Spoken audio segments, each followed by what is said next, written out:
National award സമയത്ത് വെട്രിമാരൻ എന്ന് പറയുന്ന ഡയറക്ടർ എന്നോട് പറഞ്ഞു. ഇപ്പോൾ ഞാൻ ചോദിച്ച അദ്ദേഹത്തിനോട്, അത് നന്നായിട്ട് പോയ പടമാണ്, ധനുഷ് നായകനായ ചിത്രം. ആ ചിത്രം നാഷണൽ അവാർഡിന് ശേഷമായിരുന്നു അങ്ങനെ. അദ്ദേഹം പറഞ്ഞു അതിലും സൂപ്പറായിട്ട് ചെയ്യും, കാരണം തമിഴകത്തെ ജനങ്ങൾക്ക് കൂടുതൽ ആവേശമുണ്ടാവും. ഇത് ഞങ്ങളുടെ ഭാഷയിൽ നിന്നും ഇന്ത്യയിൽ ബെസ്റ്റ് ആക്ടറായി തിരഞ്ഞെടുക്കപ്പെട്ട ഒരു ചിത്രമാണ്.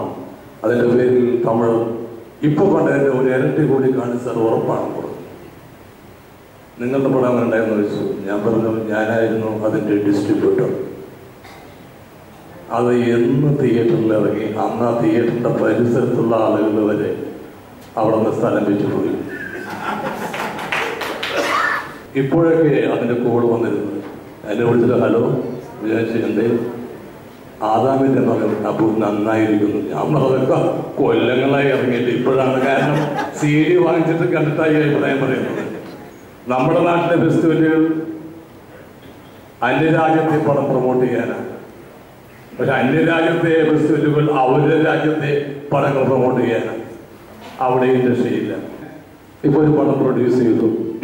അപ്പം എന്നോട് ചാനൽ റൈറ്റ്സിൽ നിന്നപ്പോൾ പലരും ചോദിച്ചു, ഞാനൊരു കൊലപാതകം ചെയ്തമാര്, ഇതൊരു അവാർഡ് പടമല്ലല്ലോ.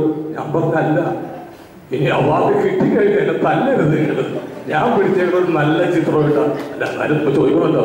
കാരണം ഇപ്പോൾ സനികുമാറിൻ്റെ പടമൊക്കെ വെച്ചിട്ടുണ്ടെങ്കിൽ അവാർഡ് പടമെന്നൊരു തോന്നലുണ്ട്. ഞാൻ പറഞ്ഞു അങ്ങനത്തെ ഒരു ഫിലിം ഉണ്ടോ നമ്മുടെ നാട്ടിൽ? ഇപ്പോൾ തമിഴ് ഫിലിം ആണെങ്കിൽ നമ്മുടെ സൂപ്പർ സ്റ്റാറിനേക്കാൾ ഉപരി അവിടുത്തെ ഒരു സെക്കൻഡ് ക്ലാസ് സൂപ്പർ സ്റ്റാറിന്റെ പടം ഡിസ്ട്രിബ്യൂഷൻ എടുക്കാൻ ഇവിടെ ആളുകളുണ്ട്. നേരെ തിരിച്ചൊന്ന് ആലോചിച്ച് നോക്കി, 5 പൈസക്ക് അവരെടുക്കില്ല. 5 പൈസക്ക് മലയാള പടം തൊട്ടപ്പുറത്തെ തമിഴ്നാട്ടുകാർ എടുക്കില്ല. അത് ആവശ്യമില്ല. അവരുടെ സൂപ്പർ സ്റ്റാറിലും മറ്റു സ്റ്റാറുകളിലൊക്കെ, ഞാൻ സൂപ്പർ സ്റ്റാറിനെ കുറിച്ചൊന്നും പറയില്ല, അവരുടെ സ്റ്റാറുകളൊക്കെ സംതൃപ്തരാണ്. അപ്പോൾ ആരാണ് ഈ അവസ്ഥയിൽ കൊണ്ട് എത്തിച്ചേർന്നതൊക്കെ?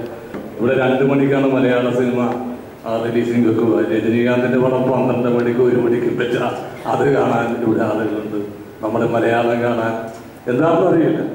അതും മലയാളിക്കും മലയാളികളോടൊരു പുച്ഛം. ഞാനിപ്പോൾ ശ്രീശാന്തിനെ പൊക്കിയിട്ട് പറയല്ല, അയാളുടെ മോശം സംഭവം തന്നെയാണ്. പക്ഷേ എന്നിരുന്നാൽ പോലും നമ്മൾ ഈ മുട്ടിനെ ബ്രസീലിലും ജർമ്മനിക്കും ഒക്കെ ഫ്ലെക്സ് വെച്ചിരുന്ന ആളുകൾ ആദ്യമായിട്ട് ലോകകപ്പിൽ കളിച്ച ശ്രീശാന്തിന് വേണ്ടി ഒരു കുഞ്ഞു ഫ്ലെക്സ് പോലും നമ്മൾ വെച്ചിട്ടില്ല.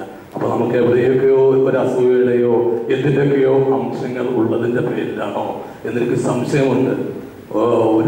ഒരു പുതിയൊരു വിഭാഗം വന്നില്ലായിരുന്നെങ്കിൽ ഈ മലയാള സിനിമ ഇപ്പോൾ 100 വർഷം കഴിഞ്ഞല്ലോ ഇന്ത്യൻ സിനിമയിലായിട്ട്. 100 വയസ്സുകാരൻ്റെ അവസ്ഥയിലേക്കുള്ളൂ. ഇന്നാ നാളെ മരിച്ചു പോകും.